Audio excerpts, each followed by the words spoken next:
أعوذ بالله من الشيطان الرجيم. بسم الله الرحمن الرحيم. ولقد يسرنا القرآن للذكر فهل من مدكر.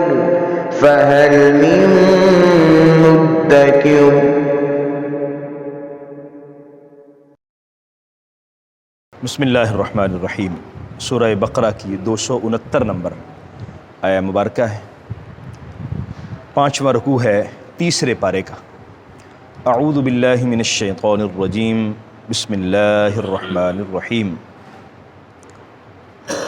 یؤتی الحکمۃ من یشاء ومن یؤت الحکمۃ فقد اوتی خیرا کثیرا وما یذکر الا اولو الالباب. حکمت و دانائی اللہ تبارک و تعالیٰ کی بہت بڑی نعمت ہے، اور جس کو عطا فرما دی جائے اسے اللہ بڑی خیر عطا فرما دیتا ہے. یہاں ارشاد فرمایا جا رہا ہے کہ اللہ تبارک و تعالیٰ جس کو چاہتا ہے حکمت عطا فرماتا ہے. حکمت سے کیا مراد ہے؟ بعض مفسرین کرام کی رائے یہ ہے کہ حکمت سے مراد قرآن اور قرآن کا علم ہے، قرآن کی فہم اور ادراک ہے. بعض کہتے ہیں کہ حکمت سے مراد نبوت بھی ہو سکتی ہے، کہ اللہ تبارک و تعالیٰ جس کو چاہتا ہے نبوت کے لیے منتخب کرتا ہے، اور جس کو چاہتا ہے نبی بنا لیتا ہے، کیونکہ یہ اس کا محض انتخاب ہے. کوئی اپنی کوشش اور اپنی محنت سے نبی نہیں بن سکتا. حکمت سے مراد قرآن کی تفسیرات اور دین کا علم بھی مراد لیا گیا، یعنی مطلقاً دین کا علم بھی حکمت سے مراد لیا گیا، اور دانائی اور چیزوں کا فہم یہ بھی حکمت سے مراد لیا گیا. یعنی یہ مختلف حکمت کی تعبیرات ہیں. لیکن اگر ہم اس آیہ مبارکہ کو حدیث مبارکہ کے ساتھ ملائیں اور حدیث کی روشنی میں اس کو سمجھنے کی کوشش کریں تو سمجھ آتی ہے کہ اس حکمت سے مراد دین کا فہم و ادراک ہے، دین کا علم ہے.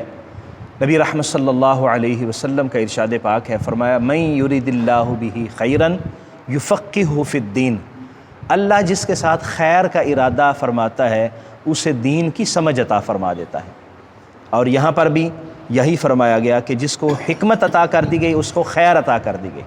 تو اگر ہم ان دونوں یعنی آیت اور حدیث کو ملائیں تو مراد اس سے دین کا علم اور دین کی سمجھ بوجھ بنتی ہے.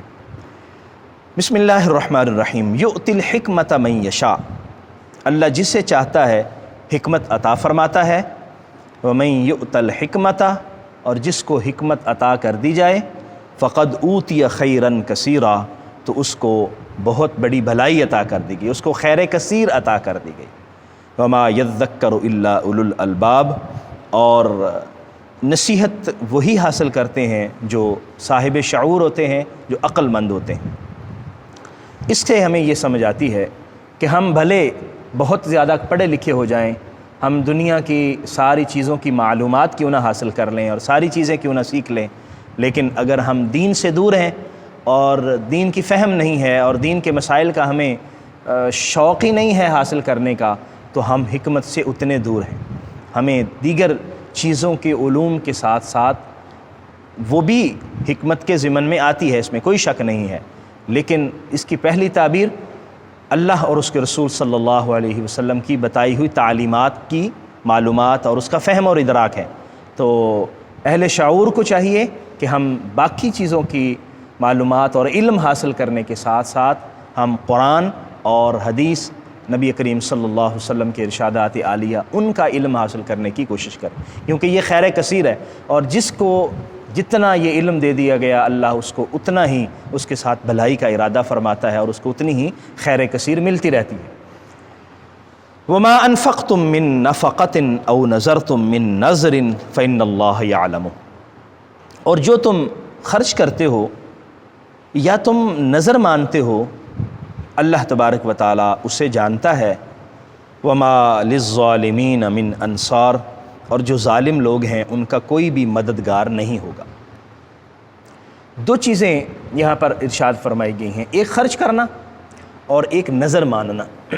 خرچ کرنا، ہم صدقہ و خیرات کرتے ہیں اللہ کے راستے کے اندر، غرباء اور مساکین پر خرچ کرتے ہیں، یا جہاں بھی اللہ نے اور رسول اللہ صلی اللہ علیہ وسلم نے خرچ کرنے کا حکم دیا وہاں ہم خرچ کرتے ہیں۔ تو فرمایا کہ تم یہ نہ سمجھو کہ جو تم خرچ کرتے ہو وہ کسی کو تو پتہ بھی نہیں چلا، وہ میں نے تو پیسے خرچ کر دیے تو وہ کدھر جائیں گے۔ فرمایا تمہیں پریشان ہونے کی ضرورت نہیں ہے، اس کا اجر تو اللہ نے دینا ہے، اور اللہ ہر چیز جانتا ہے، اللہ کے علم میں ہے، اور اس کا دنیا میں بھی اجر اللہ ہی عطا فرماتا ہے اور آخرت میں بھی اجر اللہ ہی عطا فرماتا ہے۔ جب اللہ ہی عطا فرماتا ہے تو اللہ سے کوئی چیز پوشیدہ نہیں ہے، اس لیے بے فکر ہو کے اللہ کے راستے میں صدقہ و خیرات کرو، اللہ کے راستے میں خرچ کرو، فقراء اور مساکین کی مدد کرو، اور اللہ نے جن کار خیر میں مال صرف کرنے کا حکم دیا وہاں مال صرف کرو، تمہاری نیکی ضائع نہیں جائے گی، اللہ تعالیٰ اس کو جانتا ہے۔ دوسری بات یہاں ہمیں جو فرمائی گئی ہے وہ نظر ماننے کے حوالے سے ہے کہ جو تم نظر مانتے ہو اللہ کریم کے وہ بھی علم میں ہے۔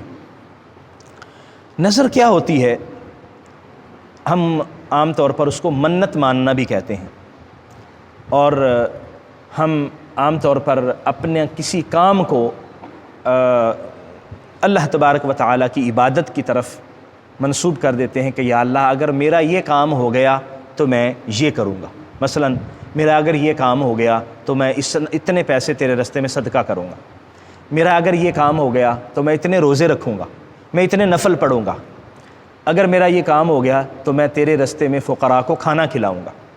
تو یہ نظر ماننا اللہ کی نظر ہوتی ہے، اللہ کے علاوہ کسی اور کی نظر ماننا جائز نہیں ہے۔